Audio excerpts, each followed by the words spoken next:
So part of how I got here from Tulsa is that I agreed to put our logo on the slide template. So that's our logo. It's not a pitch unless you're an airline executive and you want to buy a fire suppression product.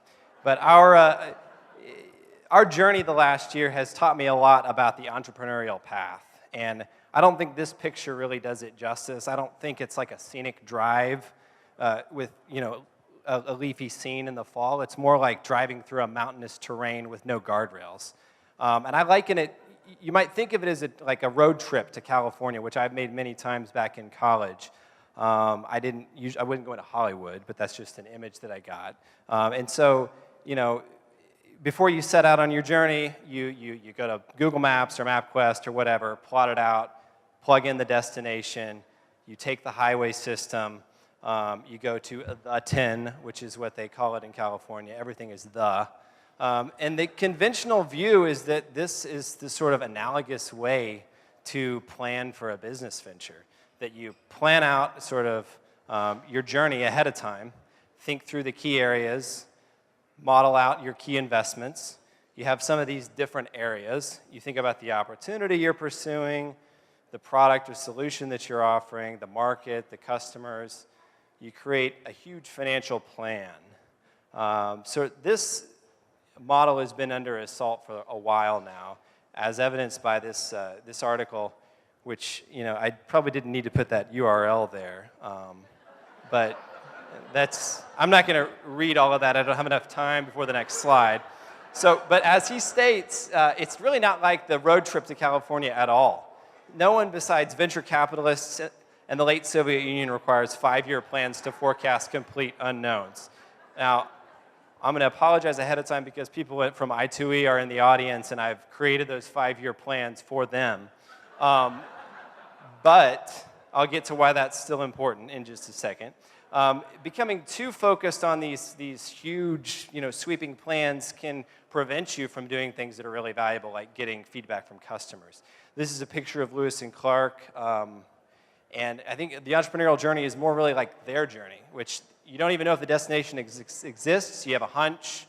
You sort of take the path in 10-mile increments. So the new view is summarized in a book by Eric Ries called Lean Startup. So if you're interested in starting a company and you want to learn about what business plans are all about, this is a great book to start with. Basically, the idea is you test hypotheses.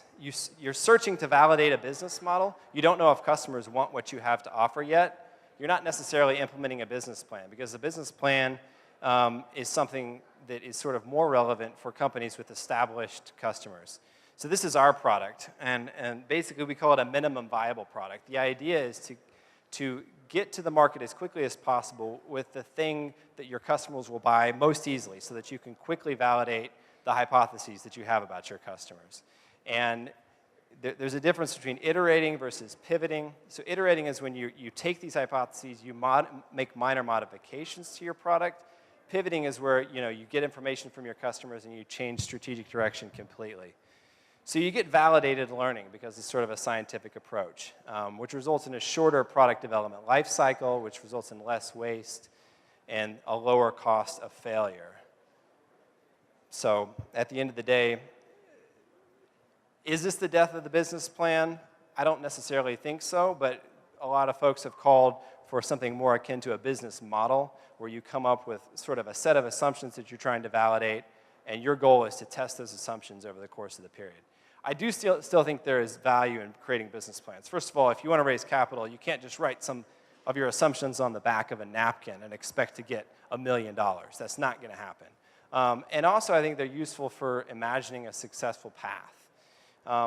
So a key takeaway is planning, whether it's in the form of a business model or a business traditional plan, is helpful insofar as it helps you understand what assumptions you're making. So if you create a 5-year plan, if the business plan allows you to understand where the assumptions are, that's incredibly important.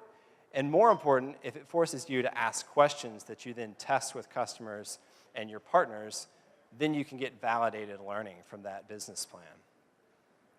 So what would an entrepreneurial road trip to California look like? It'll look much more like what Lewis and Clark did. You don't know that the destination exists for sure, but you have a hunch, and you're going to set off on a path, and along the way, you're going to validate that, yes, you're on the right track through different experiments.